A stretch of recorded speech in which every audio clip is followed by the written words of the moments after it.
বিসমিল্লাহির রহমানির রহিম।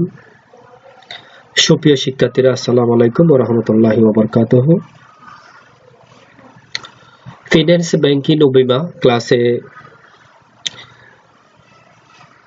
অনলাইন ভিত্তিক কার্যক্রমে সবাইকে স্বাগতম ও শুভেচ্ছা জানাচ্ছি। আশা করছি সবাই ভালো আছো, সুস্থ আছো। আলহামদুলিল্লাহ, আমিও ভালো আছি। কোভিড-19 এর কারণে শিক্ষা প্রতিষ্ঠান এখনো পর্যন্ত বন্ধ আছে। পড়ালেখার ধারাবাহিকতা রক্ষা করতে গিয়ে এই অনলাইন কার্যক্রম কিছুটা হলেও তোমাদের পড়ালেখা গুরুত্ব বহন করবে। তো আজকের ফিন্যান্স ব্যাংকিং ও বীমা ক্লাসে তোমাদের সাথে যুক্ত আছি আমি মোহাম্মদ আবুল মনসুর, প্রভাষক, ফিন্যান্স ব্যাংকিং ও বীমা, বড়মা কলেজ, বড়মা, চন্দনাইশ, চট্টগ্রাম। আজকের আলোচ্য বিষয়টি হচ্ছে ফিন্যান্স ব্যাংকিং ও বীমা দ্বিতীয় পত্র এবং অধ্যায়টা হচ্ছে 2। এই অধ্যায়টির নামটি হচ্ছে কেন্দ্রীয় ব্যাংক। ইতিমধ্যে জানো যে আমরা এই কেন্দ্রীয় ব্যাংক অর্থাৎ চ্যাপ্টার 2 থেকে কেন্দ্রীয় ব্যাংক থেকে আমরা ইতিমধ্যে 2টা ক্লাস নিয়েছি। সেই ধারাবাহিকতায় আজকে আমরা অন্যান্য বিষয়গুলো দেখার চেষ্টা করব।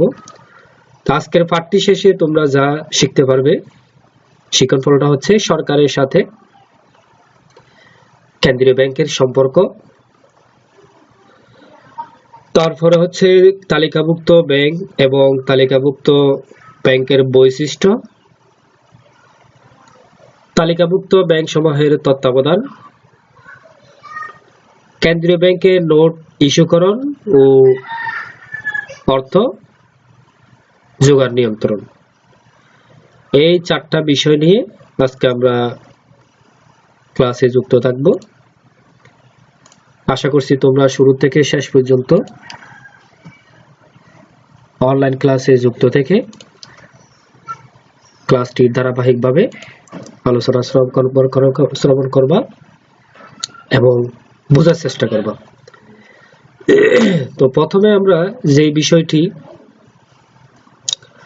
দেখব সেটা হচ্ছে সরকারের সাথে কেন্দ্রীয় ব্যাংকের সম্পর্ক। ইতিমধ্যে আমরা যে বিষয়গুলো আলোচনা করে আসছিলাম সেখানে বুঝতে পারছিলাম কেন্দ্রীয় ব্যাংক হচ্ছে সরকারি মালিকানাধীন একটি ব্যাংক এবং সরকারকে বিভিন্ন কাজে সাহায্য করে, দেশের উন্নয়নমূলক পরিকল্পনা, আর্থিক সিদ্ধান্ত সবগুলো কিন্তু কেন্দ্রীয় ব্যাংকে বাস্তবায়ন করে থাকে। সেখান থেকে আমরা বুঝতে পারছি সরকারের সাথে কেন্দ্রীয় ব্যাংকের সম্পর্ক একটি গুরুত্বপূর্ণ সম্পর্ক রয়েছে। তাহলে দেখো, এখানে আমরা একটা চার্ট দেখব এই কেন্দ্রীয় ব্যাংকের সাথে সরকারের কি কি কাজে সম্পর্ক আছে সেটা। যেমন এখানে একটা চার্টে দেখতে পাচ্ছি সরকার কেন্দ্রীয় ব্যাংক নিয়ন্ত্রণগত সম্পর্ক, এরপরে সরকারের ব্যাংকার, তারপরে সম্পর্ক হচ্ছে নোট প্রচলন, সরকারের ঋণদাতা, বৈদেশিক মুদ্রার তহবিল, সংরক্ষণ ও পরিচালন, ঋণ নিয়ন্ত্রণ, সরকারের হিসাবরক্ষক, পরামর্শদাতা, সরকারের প্রতিনিধি, তথ্যের উৎস, অর্থনৈতিক উন্নয়ন এবং সর্বশেষ সম্পর্ক হচ্ছে মুদ্রার মান সংরক্ষণ। তাহলে যে বেসিক জিনিসগুলো সরকারের সাথে কেন্দ্রীয় ব্যাংকের যে সম্পর্কগুলো বিদ্যমান সেগুলো আমরা একটা চার্টের মধ্যে আমরা জানতে পারছি। এবার আমরা বিস্তারিত কিভাবে সম্পর্ক সেই হিসেবে আমরা আলোকপাত করব। নিয়ন্ত্রণগত সম্পর্ক। পৃথিবীর প্রায় সব দেশের কেন্দ্রীয় ব্যাংক সরকারের অধীনে পরিচালিত ও নিয়ন্ত্রিত। বেসরকারি বা যৌথ যে কোনো ভাবে প্রতিষ্ঠিত হলেও পৃথিবীর কোনো কেন্দ্রীয় ব্যাংক সরকারি মালিকানা ও নিয়ন্ত্রণ মুক্ত নয়। তাহলে বলা হচ্ছে এই কেন্দ্রীয় ব্যাংকটা নিয়ন্ত্রণগত সম্পর্কের মধ্যে হচ্ছে, অর্থাৎ এই কেন্দ্রীয় ব্যাংকটা নিয়ন্ত্রণ করার ক্ষমতা হচ্ছে একমাত্র সরকারের অধীনে গঠিত, পরিচালিত এবং নিয়ন্ত্রিত। তাহলে এখানে একটা সম্পর্ক, অর্থাৎ নিয়ন্ত্রণ করবে কে? সরকার। দ্বিতীয় নম্বর সম্পর্কটা হচ্ছে সরকারের ব্যাংকার। কেন্দ্রীয় ব্যাংক সরকারের পক্ষে দেশে বিদেশে সব ধরনের আর্থিক লেনদেন করে। এই ব্যাংক আমদানি রপ্তানি ব্যবসায়ে অর্থ সরবরাহ করে। এছাড়াও সরকারের নির্ধারিত সব ধরনের প্রকল্পে অর্থ সরবরাহ করে ও প্রয়োজনীয় পরামর্শ দেয়। তাহলে এটা একটা সম্পর্ক কেন্দ্রীয় ব্যাংকের সাথে, অর্থাৎ সরকারের ব্যাংকার হিসেবে কেন্দ্রীয় ব্যাংক কাজ করে। নোট প্রচলন। কেন্দ্রীয় ব্যাংক সরকারের পক্ষে দেশের জনগণের জন্য ও ব্যবসায় বাণিজ্যের প্রয়োজনে নোট ও ধাতব মুদ্রার প্রচলন করে। দেশের অর্থনীতিকে সচল রাখার জন্য প্রয়োজন অনুযায়ী কেন্দ্রীয় ব্যাংক বাজারে মুদ্রা সরবরাহ করে থাকে। তাহলে যেহেতু জনগণের জন্য নোট প্রচলন করে থাকে, সরকারি নির্দেশনায় এই অর্থনীতিকে সচল রাখার জন্য মুদ্রা বাজারে এটা সরবরাহ করে কেন্দ্রীয় ব্যাংক। সেই দিক থেকে কেন্দ্রীয় ব্যাংকের সাথে সরকারের একটা সম্পর্ক বিদ্যমান। সরকারের ঋণদাতা। কেন্দ্রীয় ব্যাংক সরকারের আর্থিক সংকটের সময় প্রয়োজনীয় ঋণ দিয়ে সহায়তা করে। এক্ষেত্রে সরকার ও কেন্দ্রীয় ব্যাংকের মধ্যে ঋণদাতা ও ঋণগ্রহীতা সম্পর্ক তৈরি হয়। তারপরে হচ্ছে বৈদেশিক মুদ্রা তহবিল সংরক্ষণ ও পরিচালনা।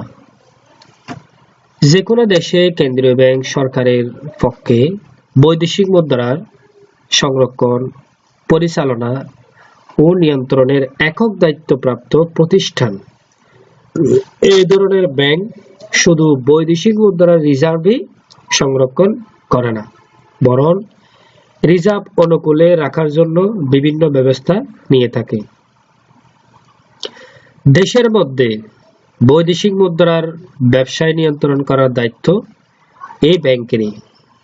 তাই সরকারের পক্ষে এই গুরুদায়িত্ব পালনের মধ্য দিয়ে উভয়ের মধ্যে আস্থার সম্পর্কের সৃষ্টি হয়।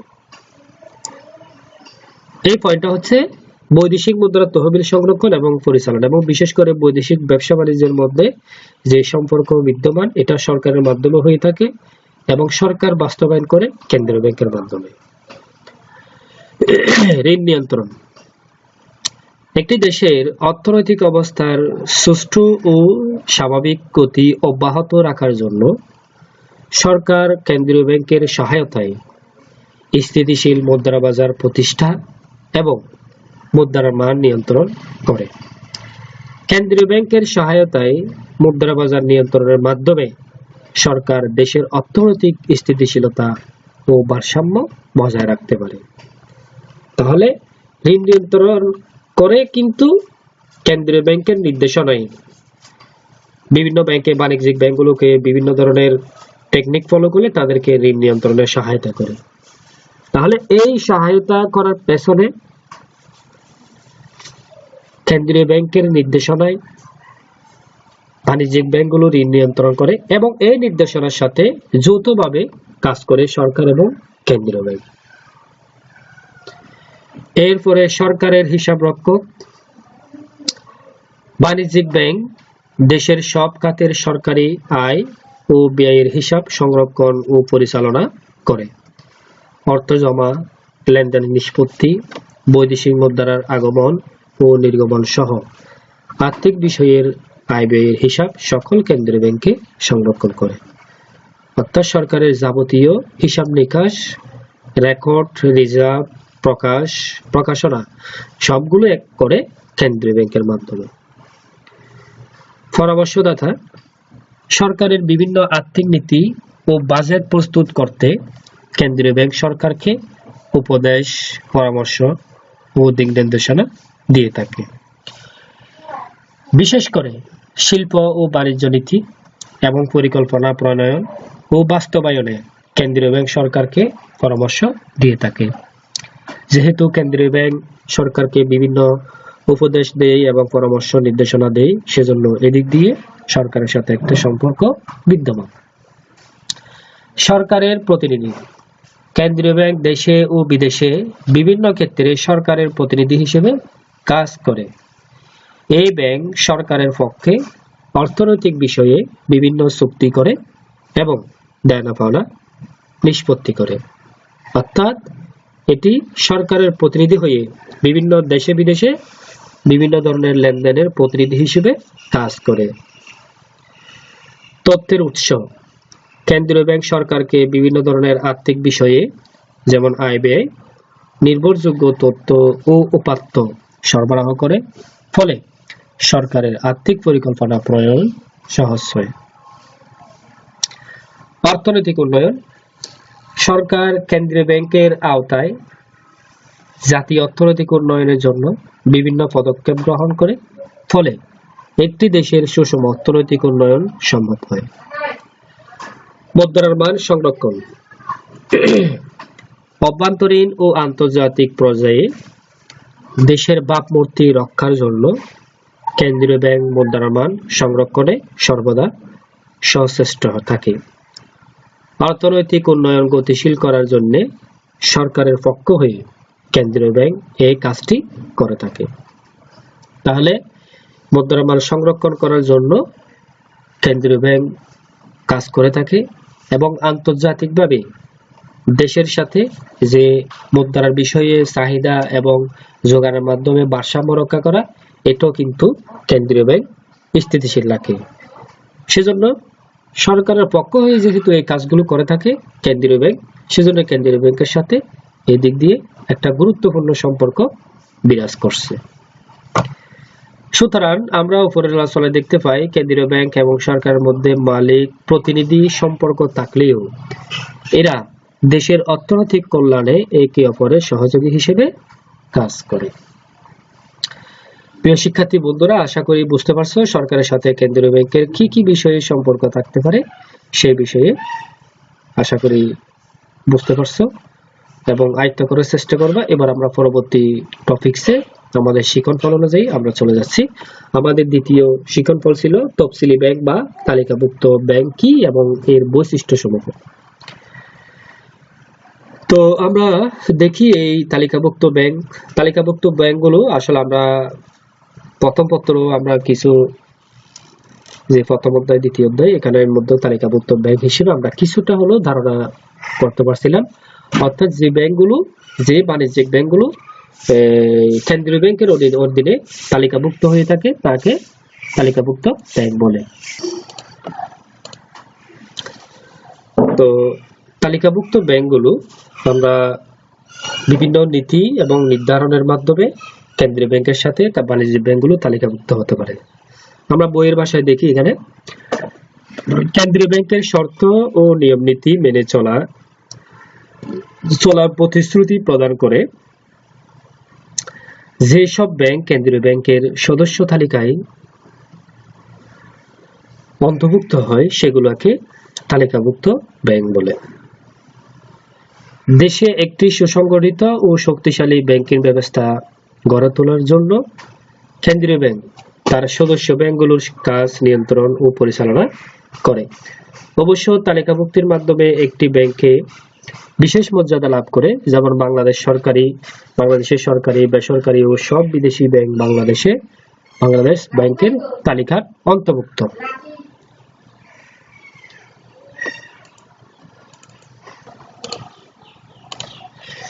এবার আমরা দেখব তালিকাভুক্ত ব্যাংকের বৈশিষ্ট্য। তালিকাভুক্তির মাধ্যমে একটি বাণিজ্যিক ব্যাংক কেন্দ্রীয় ব্যাংক থেকে কিছু সুযোগ সুবিধা ভোগ করে এবং বিশেষ মর্যাদা পায়। নিচের তালিকাভুক্ত ব্যাংকের বৈশিষ্ট্যগুলো আলোচনা করা হয়। কেন্দ্রীয় ব্যাংকের সদস্য। তালিকাভুক্তির মাধ্যমে যে কোনো ব্যাংক কেন্দ্রীয় ব্যাংকের সদস্যভুক্ত হয়। সদস্যপদ পাওয়ার মাধ্যমেই এরা কেন্দ্রীয় ব্যাংকের আইনগত সুযোগ সুবিধা লাভ করে। তাহলে প্রথম বৈশিষ্ট্য হচ্ছে কেন্দ্রীয় ব্যাংকের সদস্য লাভ করে, এটা বিভিন্ন সুযোগ সুবিধা অর্জন করে। আইনানুগ অস্তিত্ব, তালিকাভুক্ত সব ব্যাংকই দেশের প্রচলিত ব্যাংকিং আইনের আওতায় অনুমোদিত ও নিবন্ধিত প্রতিষ্ঠান। ফলে এই ব্যাংকগুলো পৃথক আইনগত অস্তিত্ব বা সত্তার অধিকারী। অর্থবাজারের সদস্য,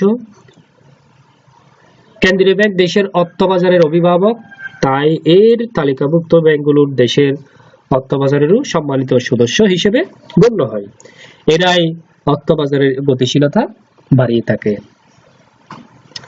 মূলধন ও তহবিল, তালিকাভুক্ত প্রতিটি ব্যাংকের একটি ন্যূনতম পরিশোধিত মূলধন ও সংরক্ষিত তহবিল কেন্দ্রীয় ব্যাংকে জমা থাকে। বাংলাদেশে বিদ্যমান ব্যাংকিং কোম্পানি আইনের সর্বশেষ সংশোধনী অনুযায়ী ন্যূনতম আদায়কৃত মূলধন ও সংরক্ষিত তহবিলের পরিমাণ 400 কোটি টাকা। অর্থাৎ এই যে ব্যাংকগুলো, বাণিজ্যিক ব্যাংকগুলো কেন্দ্রীয় ব্যাংকের আওতায় তালিকাভুক্ত হবে, সেই ব্যাংকগুলোকে এই আদায়কৃত মূলধন ও সংরক্ষিত তহবিলের পরিমাণ 400 কোটি টাকা পে করতে হবে। নগদ জমা, প্রত্যেক তালিকাভুক্ত ব্যাংকই তার চলতি ও স্থায়ী আমানতের একটি নির্দিষ্ট অংশ কেন্দ্রীয় ব্যাংকে নগদ জমা হিসেবে রাখতে হয়। বাংলাদেশে এর হার 5.50%। অর্থাৎ যে বাণিজ্যিক ব্যাংকগুলো আছে তালিকাভুক্ত হবে কেন্দ্রীয় ব্যাংকের আন্ডারে, ওই তালিকাভুক্ত ব্যাংকগুলোকে একটা নির্দিষ্ট হার হলো বাংলাদেশে বর্তমানে 5.50%। এই হারে নগদ জমা, এটা পার্সেন্টেজটা কেন্দ্রীয় ব্যাংকে জমা রাখতে হবে। তরল সংরক্ষণ, ব্যাংকের প্রত্যেক দিনের ব্যাংকিং কাজ পরিচালনার জন্য নগদ অর্থ সংরক্ষণ করতে হয়। কেন্দ্রীয় ব্যাংকের নির্দেশিত নিয়ম অনুযায়ী আমানতের ন্যূনতম অংশ তরল সম্পদ হিসেবে রাখতে হয়। বাংলাদেশে এর হার 18.50%, যাকে এসএলআর বা স্ট্যাটুটরি লিকুইডিটি রেশিও বলা হয়। স্বতন্ত্র সত্তা, কেন্দ্রীয় ব্যাংকের কাছে তালিকাভুক্ত হলেও এই ব্যাংকের একটি নিজস্ব সত্তা রয়েছে। ব্যাংকগুলোর নিজস্ব সত্তা বজায় রেখে ব্যাংকিং কাজ পরিচালনা করে। বিবরণী দাখিল, তালিকাভুক্ত ব্যাংকগুলোকে নির্দিষ্ট সময় অন্তর আর্থিক বিবরণী কেন্দ্রীয় ব্যাংকের কাছে জমা দিতে হয়। তাহলে এই ছিল তালিকাভুক্ত ব্যাংকের বৈশিষ্ট্য। এবার আমরা দেখব তালিকাভুক্ত ব্যাংক সমূহের তত্ত্বাবধান অথবা হচ্ছে ব্যাংকের তালিকাভুক্তি। কেন্দ্রীয় ব্যাংকের অন্যতম প্রধান কাজ হলো কিছু শর্ত অনুযায়ী ব্যাংকগুলোর তালিকাভুক্তকরণ। কেন্দ্রীয় ব্যাংক নতুন ব্যাংক প্রতিষ্ঠার অনুমতি দেয় এবং এগুলোর তালিকাভুক্তি করে থাকে। অভিভাবক, তালিকাভুক্ত সদস্য হিসেবে বাণিজ্যিক ব্যাংকগুলো কেন্দ্রীয় ব্যাংকের সব ধরনের আদেশ নির্দেশে মেনে চলে। কেন্দ্রীয় ব্যাংক বাণিজ্যিক ব্যাংকের পথপ্রদর্শক ও অভিভাবক হিসেবে কাজ করে, এটা আমরা সবাই জানি। এরপরে ব্যাংকার মক্কেল সম্পর্ক, তালিকাভুক্ত ব্যাংকগুলো প্রয়োজনে কেন্দ্রীয় ব্যাংক থেকে ঋণ ও বিভিন্ন সেবা নিয়ে থাকে। ফলে কেন্দ্রীয় ব্যাংক কাজ করে ব্যাংকার হিসেবে, তার তালিকাভুক্ত ব্যাংকগুলো কাজ করে মক্কেল হিসেবে। নিকাশঘর, বিভিন্ন তালিকাভুক্ত ব্যাংকের আন্তঃব্যাংকিং লেনদেন নিষ্পত্তি কেন্দ্রীয় ব্যাংক নিকাশঘরের কাজ করে। সাধারণত কেন্দ্রীয় ব্যাংকের কাছে জমাকৃত অর্থ থেকে ব্যাংকগুলোর হিসাব ডেবিট ক্রেডিট নিকাশঘর কাজ করা হয়। এরপরে ঋণের শেষ আশ্রয়স্থল, কেন্দ্রীয় ব্যাংক বাণিজ্যিক ব্যাংকগুলোর আর্থিক সংকটের সময় ঋণের শেষ আশ্রয়স্থল হিসেবে সহায়তা করে।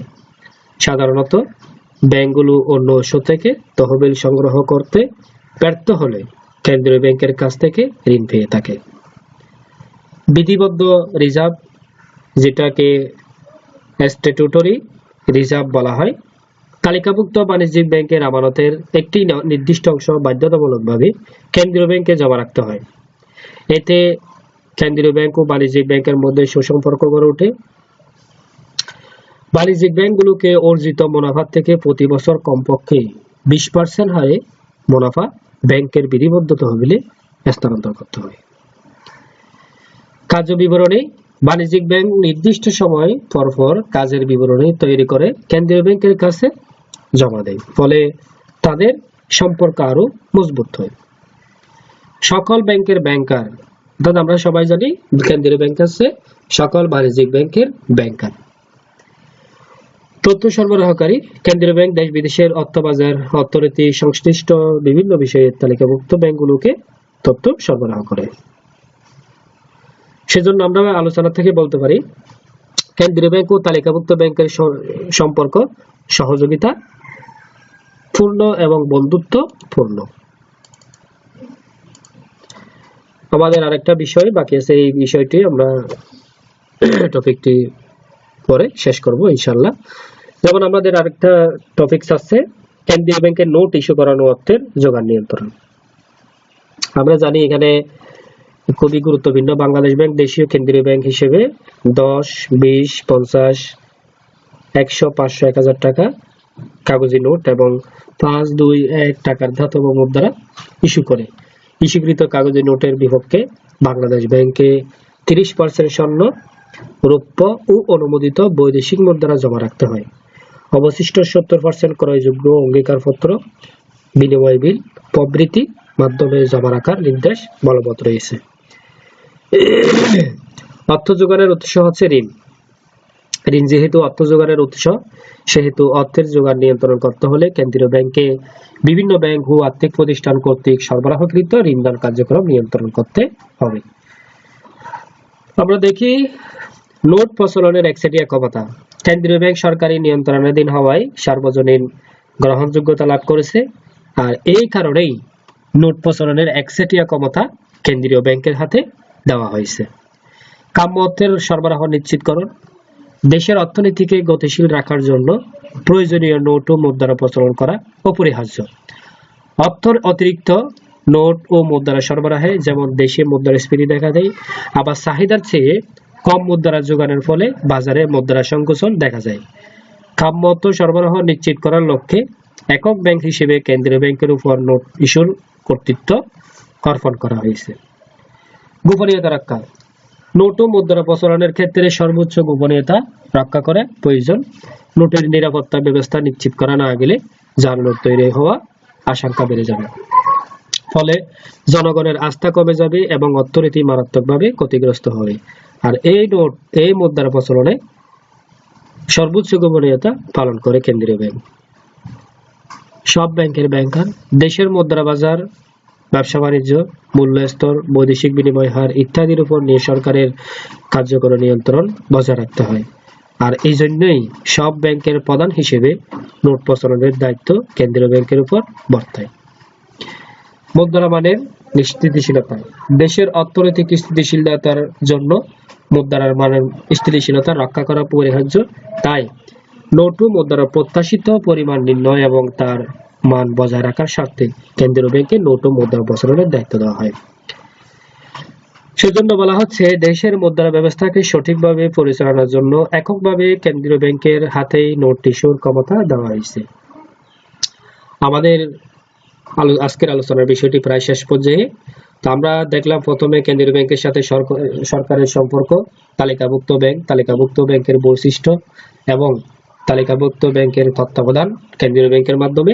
এরপরে নোট প্রচলন এবং সংরক্ষণের জন্য কেন্দ্রীয় ব্যাংকের কার্যাবলী এবং নিয়ন্ত্রণ, এই বিষয়গুলো আমরা আজকে আলোচনা করলাম। এবং এই আলোচিত বিষয় থেকে তোমাদের কাজ হবে বিভিন্ন গুরুত্বপূর্ণ দিকগুলো, যে বিষয়গুলো আলোচনা করছি এগুলো সুন্দরভাবে মনোযোগ সহকারে আয়ত্ত করার চেষ্টা করবা, বোঝার চেষ্টা করবা। এবং বেসিক জিনিসগুলো, অনেকগুলো গুরুত্বপূর্ণ জিনিস আজকে ক্লাসে চলে আসছে, এই বিষয়গুলো মনোযোগ সহকারে মনে রাখার চেষ্টা করবা। এবং পরবর্তীতে আমরা নতুন ক্লাস নিয়ে আমরা তোমাদের সামনে হাজির হব, এই আশায় প্রত্যাশা রেখে সবাইকে ধন্যবাদ জানিয়ে আজকের ক্লাসটি এখানেই শেষ করছি। খোদা হাফেজ।